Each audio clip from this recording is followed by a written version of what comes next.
मैं कितनी बार इस बात को कह चुका हूँ कि जैसा हम सोचते हैं वैसा ही हमारे साथ होता है। इंसान का दिमाग इतना ताकतवर होता है कि वो कभी-कभी इंसान को मौत के मुँह से भी खींच लाता है।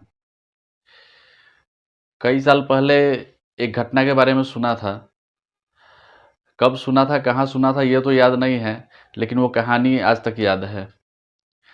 पहले गाँव में अधिकांश जो घर हुआ करते थे वो उसके छत खपड़े के हुआ करते थे। खपड़ा मिट्टी से बनाया जाता है, कुम्हार इसको बनाते हैं और इसका इस्तेमाल घरों के छत बनाने में किया जाता था। इस तरह के छत बनाने में खपड़ा, बाँस और कील, बस इन्हीं 3 चीज़ों से छत तैयार हो जाता था। और हर गाँव में कुछ ऐसे लोग होते थे जो इस तरह का काम करते थे, इस तरह के छत बनाने का काम करते थे। तो एक बार की बात है, इसी तरह के किसी घर के छत के मरम्मत का काम चल रहा था। 2-3 लोग काम में लगे हुए थे। काम करते-करते एक आदमी के उँगली से खून आने लगता है। उसमें कुछ चुभने सा दर्द होता है, चुभने जैसा कुछ निशान हो जाता है और वहाँ से खून आना शुरू हो जाता है। साथ में काम करने वाले लोग भी उसके पास आ जाते हैं और सब लोग नीचे ध्यान से देखते हैं और ये पता लगाने की कोशिश करते हैं कि आखिर उँगली में जख्म हुआ कैसे। काफ़ी देर देखने के बाद भी कुछ समझ में नहीं आता है कि आखिर ये चोट कैसे आई, कैसे खून आने लगा। तो सभी लोग मान लेते हैं कि ये बाँस के बत्ती से लगा होगा या तो कील से लगा होगा। और फिर उसमें खुद अपने से ही उपचार करके उसको लपेट के फिर से काम करना शुरू कर देते हैं। उस छत का काम खत्म हो जाता है, लेकिन जिस आदमी के उँगली में जख्म आया था, उस जगह को वो उसके दिमाग में वो जगह बैठ जाता है। और इस तरह के जो छत होते थे, इसको हर साल मरम्मत कराने की ज़रूरत होती थी, क्योंकि ये खपड़ा फिक्स नहीं होता है, एक दूसरे में फँसा कर रखा होता है। कभी कौवा पलट देता है या किसी चीज़ के गिरने से टूट जाता है। तो ऐसे छतों के हर साल मरम्मत होती थी। जैसे ही बरसात आने वाले होते थे, सभी लोग अपने-अपने घरों के छत का मरम्मत कराना शुरू कर देते थे। 1 साल बीत गया, फिर उस छत के मरम्मत का समय आ गया और उन्हीं लोगों को वो मरम्मत का काम सौंपा गया।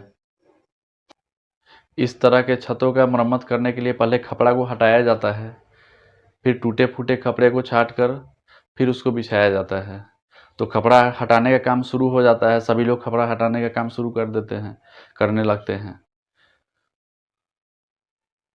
जिस आदमी के पिछले साल उँगली में जख्म हुआ था, वो उस जगह को जहाँ पे चोट लगी थी, जहाँ पे खून आया था उसके उँगली से, उस जगह को देखते ही फिर पहचान जाता है वो और कपड़ा हटाने का काम शुरू होता है।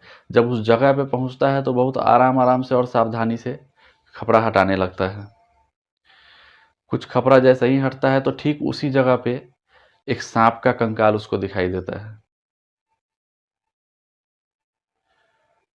जैसे ही उसको सांप का कंकाल दिखाई देता है, तो वो साथ में काम कर रहे लोगों से कहता है, दिखाते हुए कहता है, "ये भाई देखो यही सांप ना पिछले साल हमको काटा था।"